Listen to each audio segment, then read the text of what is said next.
Okay, picture this. You find a $20 bill on the floor. What is the right thing to do? I mean, do you ask around to see who dropped it? Do you turn it into a lost and found? Or do you just keep it, figuring, it's just karma paying you back for money you've lost in the past? Or maybe you give it to charity, rationalizing that at least it's going to do some good somewhere. You see, any one of those answers might feel morally right in your heart, but when we actually start dealing with complex professional situations, what feels right in your heart simply isn't a robust enough framework. Hey everyone, and welcome to This Explainer. I am absolutely thrilled to take you through today's topic. We're looking at what I like to call the butterfly effect of communication. Everyday choices you make in your writing, your emails, and your presentations, they might seem incredibly small, but they can have profound and honestly, sometimes life-altering consequences. Good communication isn't just about perfect grammar or convincing an audience to do what you want. It's deeply, deeply tied to the choices we make and how they actually impact other people. Okay, let's dive right into this.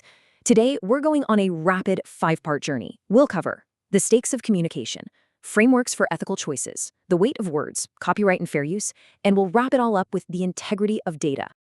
Let's kick things off with Section 1, the stakes of communication.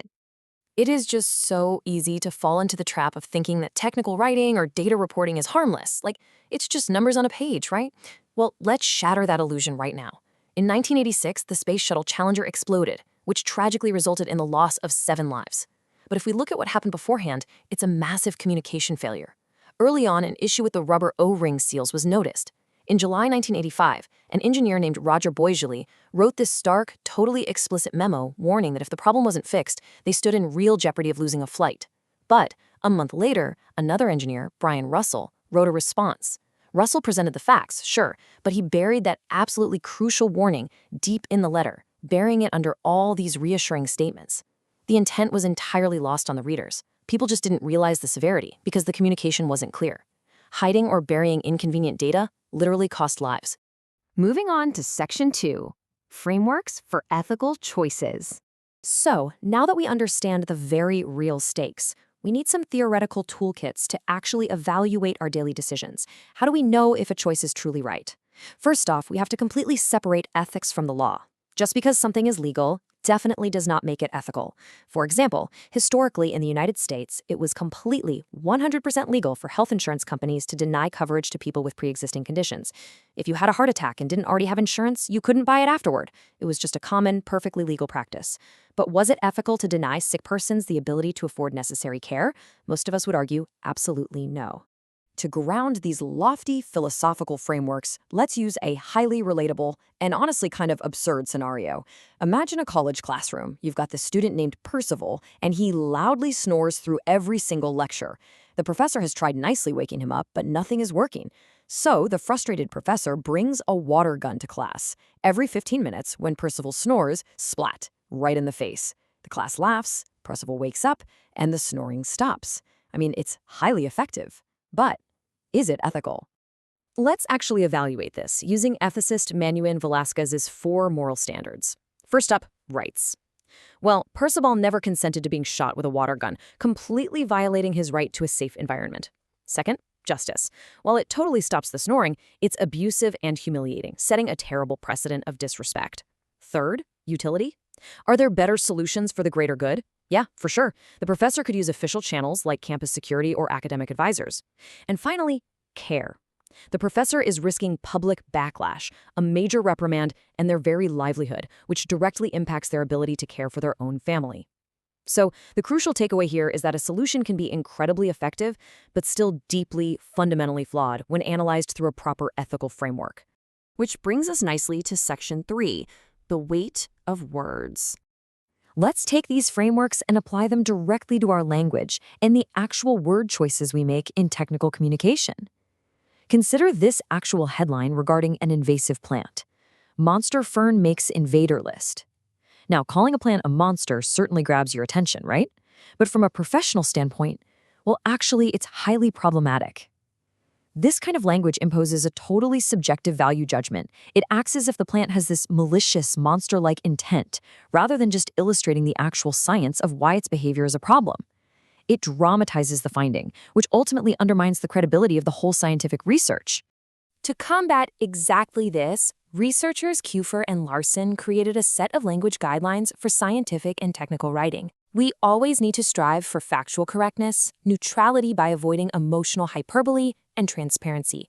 But we really need to pay special attention to being socially acceptable. We absolutely must avoid offensive metaphors, for instance, using terms like slave-making ants or applying concepts of extreme human brutality to describe animal behavior. These terms trigger awful connections to horrific human experiences and can inadvertently reinforce negative social orders. The big takeaway: your language choices are literally never neutral. They shape how knowledge is perceived and how communities are respected. All right, let's jump to Section 4, Copyright and Fair Use. Beyond just the words we type, we have to responsibly respect the ownership of the visuals, images, and designs that we incorporate into our work. And we need to bust some major copyright myths right now. So many people think, hey, if my computer lets me right-click and save the image to my desktop, it's not protected. Completely false. No way. Another huge myth: if I slap a popular fast food chain's logo on my website, I'm doing them a favor by giving them free advertising. No, that is still theft.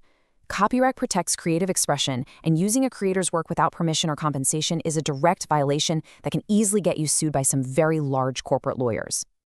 Now, you might be wondering, what if you're a student? This is where the Educational Fair Use Guidelines, often called CONFU, come into play. If you're preparing a restricted academic assignment, like, say, a paper that literally only your professor will ever see, you're generally allowed to download and use images, provided you cite them correctly, of course. But, and this is a massive but, the very second you post that project on the open web, like on a public class blog, all those protections completely vanish. For public use, you absolutely must source properly licensed or copyright-free images from platforms like Pixabay or Creative Commons. Finally, let's look at Section 5, the integrity of data. We've talked about words and images, but data. Data is where the most subtle, yet dangerous violations often occur. Let's set up a fun little scenario. Say you are in charge of ordering pizza for a big event, and you absolutely love bacon. You want all the pizzas to have bacon on them. So you survey 100 people. The actual data comes back split right down the middle. 50 say yes to bacon, and 50 say no. But you happen to know that 25 of those no votes are from strict vegetarians. And this brilliantly illustrates how temptation sets in. You start to rationalize it, right? You say to yourself, well, those 25 vegetarians don't eat meat at all, so honestly, their opinion on bacon doesn't really count. So you just delete them from the results. Suddenly, the math totally changes. Out of the remaining 75 people, 50 said yes. Now you get to report to your boss that a whopping 67% of respondents want bacon, giving you the absolute perfect excuse to order bacon on every single pizza. What you literally just did right there, that has a name. It is called cooking data. This is the highly irresponsible practice of deleting inconvenient facts or falsifying data just to present a stronger argument that proves your own personal hypothesis. You entirely misrepresented reality just to serve your own interests. Now, we need to be clear, this is very different from trimming data. Trimming is a legitimate thing used to lessen the effect of extreme statistical outliers. Say you ran that exact same survey, and 10 respondents claimed they couldn't eat pizza because they are from the planet Mercury. I mean, you can logically omit those 10 responses as ridiculous anomalies. However, the absolute golden rule here is transparency. If you trim data, you absolutely must inform your reader that a certain percentage of responses were called for irregularities. You cannot hide it. And finally, we've got cherry-picking data. This is the practice of selectively picking and choosing only the specific data points that directly support what you want to say, while completely ignoring everything else. We honestly see this constantly in media and advertising, which might kind of trick us into thinking it's acceptable. But make no mistake, it completely violates the integrity of technical communication. So, we've covered a ton of ground today, from the truly tragic reality of buried engineering warnings to shooting snoring students with water guns, all the way to cooked pizza data. Every single day, you are making choices about what words to use, what images to borrow, and what data to highlight. So I want to leave you with this final provocative thought. The very next time you write an email, design a presentation slide, or present a chart, ask yourself, are you just communicating effectively, or are you truly communicating ethically? Thank you so much for exploring these vital frameworks with me today. See you next time.